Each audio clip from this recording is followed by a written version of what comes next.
He walked in like a king, and ego louder than the crowd. Seconds later, reality clocked in right on the jaw. Turns out confidence doesn't block punches, and trash talk isn't a defense.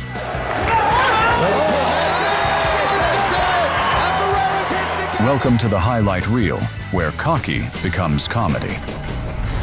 In Karate Combat Season 3, Vitali Certain entered to face Davis Ferrer, only to discover the guy wasn't there for fighting.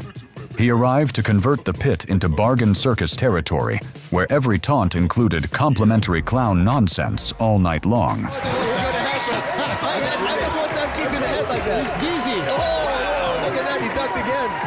He's doing the crane. Oh, nice little axe kick to the body. Some gamesmanship. That was beautiful. Me if it was one round apiece right now. Yeah. But then, round 4 arrived, and Vitali finally clocked in for cleanup duty, firing a head kick so vicious it sliced straight through Ferreira's daily reserve of clown energy.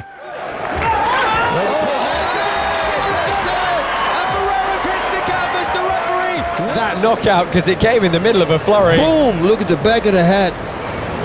So he used his face with his eyes, he looked down. Yep. And reminded everyone that endless showboating never shields your chin when the real fight appears without mercy whatsoever. This pocket-sized wizard called Ezra, Veronica strutted in like he'd cracked forbidden boxing cheat codes early.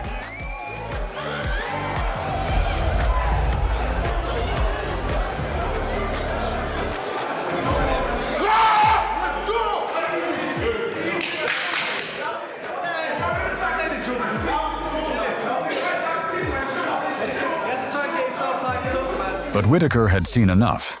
He began striking Ezra so crisp it felt like someone fast-forwarded his whole boxing existence in real time.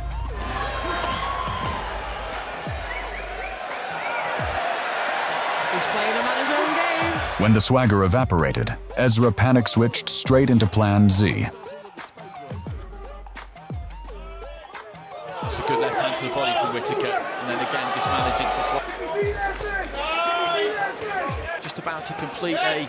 Cheap shots, filthy tricks, and every move from the Desperate Fighter handbook. Whitaker never blinked. He calmly turned the ring into a workshop, remodeling Ezra's mindset one punch at a time, mercilessly patiently. He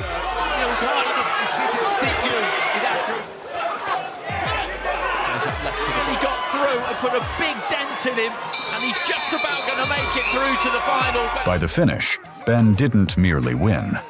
He spiritually factory reset Ezra and mailed him home with lifelong humility installed permanently included. Tyson, and you know it. You hit me, I'm gonna kill you. I'm gonna kill you. Watch the speed, watch the agility, watch the power. I ain't no joke. My name is Mitch Green, and you heard my fight. Watch my smoke. Mitch Green arrived acting like he'd already drafted Tyson's obituary, running his mouth and pretending he was about to unmask the Brooklyn Kid. The real unsolved crime was how he expected to survive that incoming face-first demolition. Between Larry Holmes and Michael Spinks. Round 1, Mike keep that jab in his face and not be intimidated. Green attempted to use his height, but his primary defense instantly downgraded into Olympic-level hugging. Now we see some head movement, so he's able to throw quicker shots. There's the left hook I was talking about. And he did draw a warning from Luis Rivera, the referee, about holding. Green's in trouble. Those good left hooks, solid left hook. The left hook of Mike Tyson's can be learned in talking to some of the people he fought. Look at here. Just laughing at him.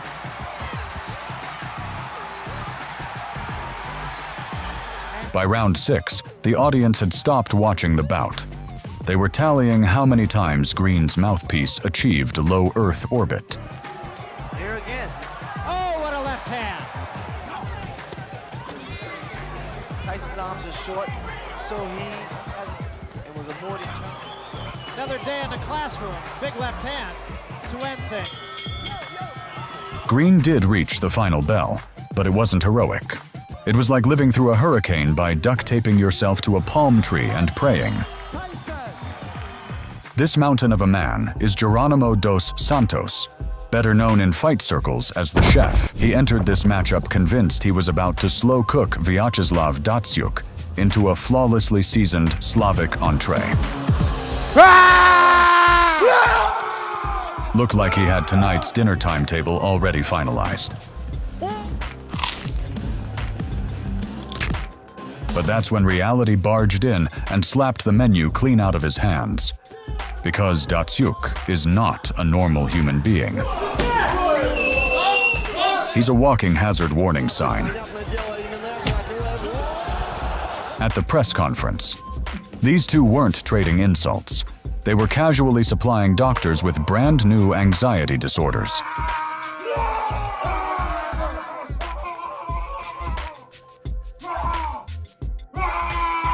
And then the bell rang. Dad didn't start the fight. He detonated it.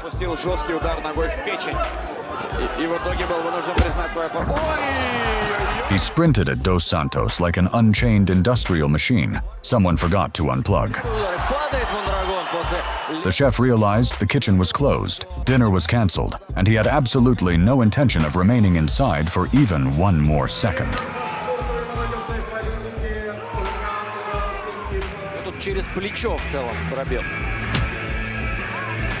In January 2023, Georg Talatov walked straight into the hype. FK Cage, behaving like clowning, was a martial art dancing, taunting and trying to overwhelm Sham, firing pure stupidity instead of punches.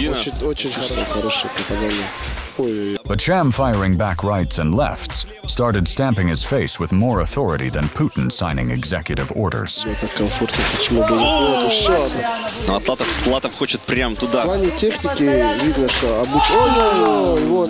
And then, in round 2, one right hand landed exactly like a nuclear command staff,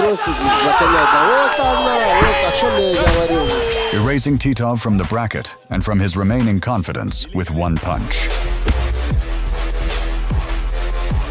Sam Edgington carried his WBC International welterweight belt, while former two-division king Paulie Malagnaga strutted in, confidence louder than sense from the walk. You're gonna get fucked up all night. Even during the fight, Malagnaga kept chirping. Right hand again from Edgington, and he's showing the chin that we always know he's had, but he has come unstuck against Sean Porter. And what a fight that was. Great. Spencer McCracken in his corner and keep this high work rate up. Good right hand from Edgington. See that Malagnaga really was a fantastic boxer. The movement and the trickiness which he's doing here. Didn't he a bear fight, but he showed that character aiming for that big right hand. This is where he began to really get to. But in round 8, Edgington shut him up with one cannon shot, dropping Malagnaga permanently silent. Looking shots from Edgington, who seems to just... There you go. And down goes Malagnaga in the 8th. He's not going to make it. Paulie Malagnagi's been knocked out here. That's a big win for Sam Edgington. To the stomach, there it is. Beautiful body shot. Shot landed and you see it took the wind straight away out to Paulie Malagnaga, and he's on the floor here. Longo versus Alaverde. Ramazan was billed as a chess match of Muay Thai brains. But Ramazan walked in like the tall kid at school, assuming height equals immortality. To be fair, he smothered the champion early with his reach.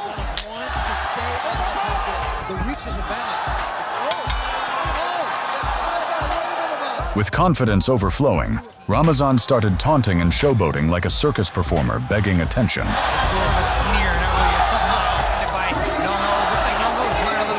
Then round 3 showed up, and No-No switched on veteran mode.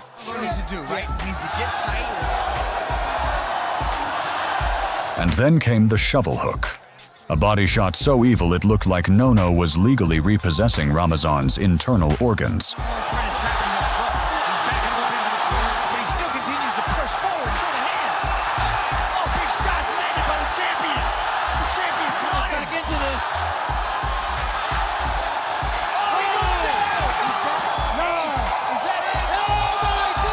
It was the perfect lesson that reach might steal you round 1, but timing, brutality, and Lumpini legend status steal the entire night. One bantamweight Muay Thai champion of the world! crowd. Michael Venom Paige kept prancing mid-fight like it was auditions, not an actual cage war, televised combat. Becoming welterweight champion in the other semifinal. It's a good idea, but he needs to be very careful. It's all about Lima and Paige. Charmer's going to try to mesmerize and hypnotize Lima, but Douglas Lima looked bored. One brutal punch later, MVP's rhythm crashed lifelessly onto canvas floor. His father who died on Boxing Day last year. Lima looking to collect data before collecting that elbow. The takedown is secured. Showing already, John, in the way he reacts, although he got staggered. And there's a jumping attack by Paige. Advantage right now, Douglas is he's not quite at 100%. Oh, and there, what a shot by Lima! Mamma mia! Douglas Lima has just defeated Michael Venom Paige in impressive fashion. In Coliseum Combat 25, Robert Marrow strutted in like a man who fixes problems with pure chaos, while Jonathan Ivey arrived carrying the confidence of someone who'd ankle-locked half the Midwest into therapy appointments.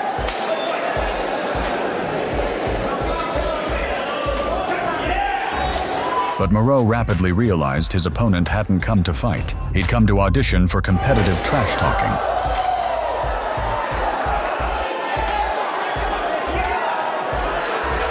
Marrow treated Ivey's ribs like they were behind on rent, slamming knees into his body until the leg-lock monster downgraded into a please-stop creature.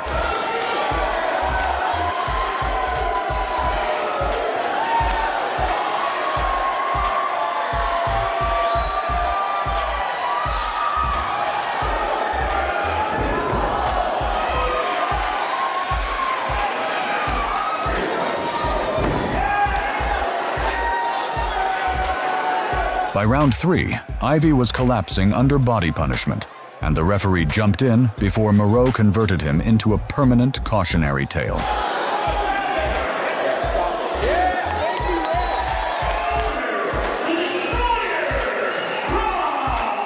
If you enjoyed watching this video, give it a like and subscribe to the channel for more amazing boxing content.